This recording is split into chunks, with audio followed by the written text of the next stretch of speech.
বাংলাদেশের রাজনীতিতে সাম্প্রতিক সময়ে সবচেয়ে আলোচিত ইস্যুগুলোর একটি সংবিধান সংস্কার পরিষদ, কিন্তু শেষ পর্যন্ত এই পরিষদ আদৌ গঠিত হবে কিনা তা নিয়ে তৈরি হয়েছে নতুন অনিশ্চয়তা। সরকারের সাম্প্রতিক বক্তব্যে অনেকেই মনে করছেন আপাতত এই উদ্যোগ থেমে যেতে পারে।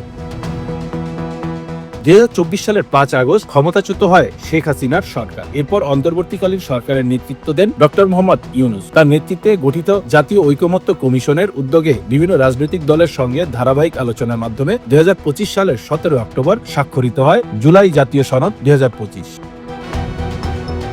এই সনদের অন্যতম গুরুত্বপূর্ণ লক্ষ্য ছিল বাংলাদেশের সংবিধানে কাঠামোগত সংস্কার আনা। সেই লক্ষ্য বাস্তবায়নের জন্য একই বছরের 13 নভেম্বর জারি করা হয় জুলাই জাতীয় সনদ বাস্তবায়ন আদেশ। এতে বলা হয়, জনগণের সম্মতি যাচাই করতে গণভোট আয়োজন করা হবে।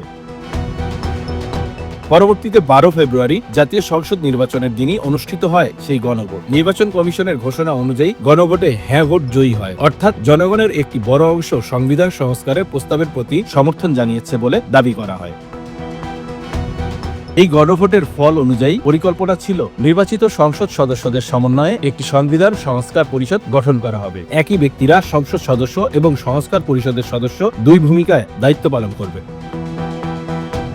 কিন্তু বাস্তবে দেখা যায় ভিন্ন চিত্র। সংসদ নির্বাচনের পর বিরোধী দলগুলোর অনেক সদস্য সংবিধান সংস্কার পরিষদের সদস্য হিসেবে শপথ নিলেও বিএনপির নির্বাচিত সংসদ সদস্যরা কেবল সংসদ সদস্য হিসেবেই শপথ নেন। তারা স্পষ্টভাবে জানিয়ে দেন, সংবিধানে এ ধরনের পরিষদের কোনো উল্লেখ নেই, তাই তারা এর সদস্য হিসেবে শপথ নেবেন না।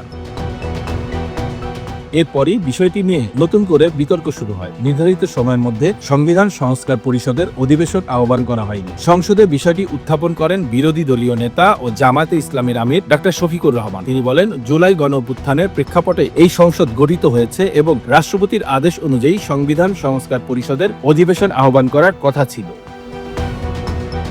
তবে সরকারের পক্ষ থেকে ভিন্ন অবস্থান জানানো হয়। স্বরাষ্ট্রমন্ত্রী সালাউদ্দিন আহমেদ সংসদে বলেন, সংবিধানে এমন কোন পরিষদের অস্তিত্ব নেই, তাই প্রধানমন্ত্রী রাষ্ট্রপতিকে এই ধরনের পরিষদের অধিবেশন আহ্বানের পরামর্শ দিতে পারেন না। রাষ্ট্রপতির পক্ষ থেকেও এ ধরনের পদক্ষেপ নেওয়ার সাংবিধানিক সুযোগ নেই।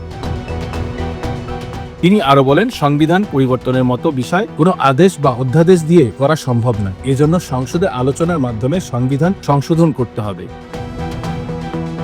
এদিকে জামায়াতের নেতৃত্বাধীন 11 দলীয় জোট ইতিমধ্যে হুঁশিয়ারি দিয়েছে, নির্ধারিত সময়ের মধ্যে সংবিধান সংস্কার পরিষদের অধিবেশন না ডাকলে তারা রাজপথে আন্দোলনে নামবে। রাজনৈতিক বিশ্লেষকরা মনে করেন, এই ইস্যু এখন পুরোপুরি শেষ হয়ে যায়, বরং এটি কতটা বড় রাজনৈতিক প্রশ্ন হয়ে উঠবে তা নির্ভর করবে বিরোধী দলগুলো কতটা জোরালোভাবে বিষয়টি সামনে রাখতে পারে তার উপর। অন্যদিকে সরকার বলছে, সংবিধান সংস্কার নিয়ে তাদের আপত্তি নেই, তবে সেটি অবশ্যই সাংবিধানিক প্রক্রিয়ার মাধ্যমেই করতে হবে। ফলে এখন প্রশ্ন একটাই, সংবিধান সংস্কার কি সংসদের মাধ্যমে হবে, নাকি আবারও নতুন করে রাজনৈতিক সমঝোতার পথ খুঁজতে হবে? বাংলাদেশের রাজনীতিতে এই প্রশ্নের উত্তরই হয়তো নির্ধারণ করবে আগামী দিনের রাজনৈতিক গতিপথ।